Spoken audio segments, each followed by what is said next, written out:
Now we're going to look more at the power of the opposition that we talked about when it comes down to an endgame like the one you see here, where it's just a king and pawn against another king.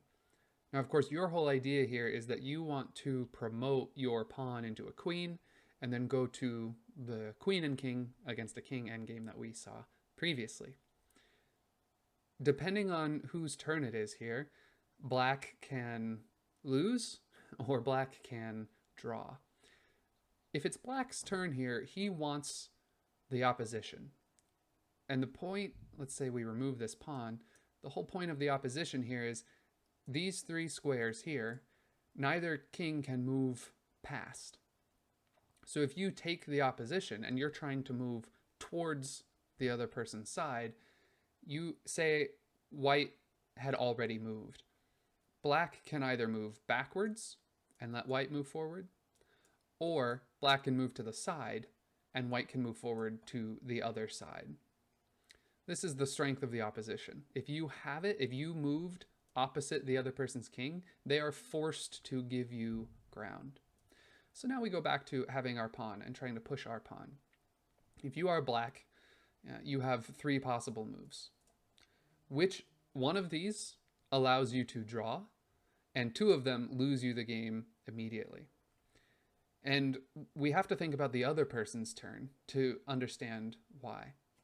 If we move to either side when we go backwards, we allow the other side to gain the opposition, which is not what we want.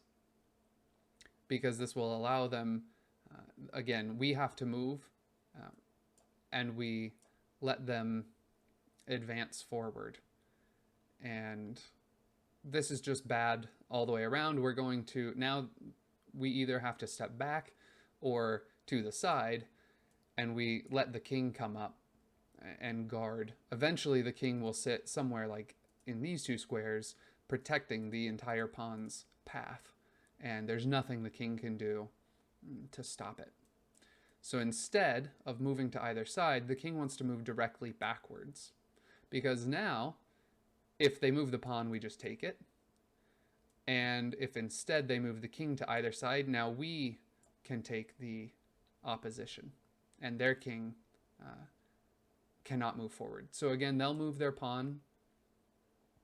We'll stand in front of it, because to do anything else would be very bad for us. And they'll take the opposition, and we go right back to where we were before. We step back. Now they have to come forward. We can take the opposition. They bring their pawn. We go back in the middle. It just repeats over and over. And now we get down to the end. And now, in this position, whoever's turn it is to move loses. Because if it's white's move, they can't go here. So they can either move to any of these squares, which allows our king to take their pawn, and it's a draw, or they can move here, and the pawn covers these squares, the king covers these squares, and our king is stalemated. So when we get to this position, we want it to be the other person's turn, because if it's black's turn, they cannot go to these squares or this square, so they're forced to go here. And again, our king can come up, and it now protects these squares. So you can see how it seems like the moves must all be fairly similar, because you just have one king. What can the difference in a move make?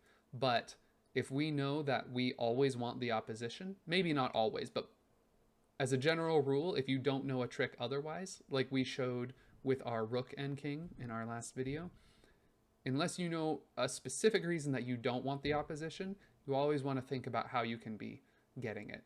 So in this exact example, and a lot of other similar ones with king and pawn, you would know that if you move to either d5 or f5, the other person gets the opposition. And so that's the wrong choice, which leaves you with only one, going to e5.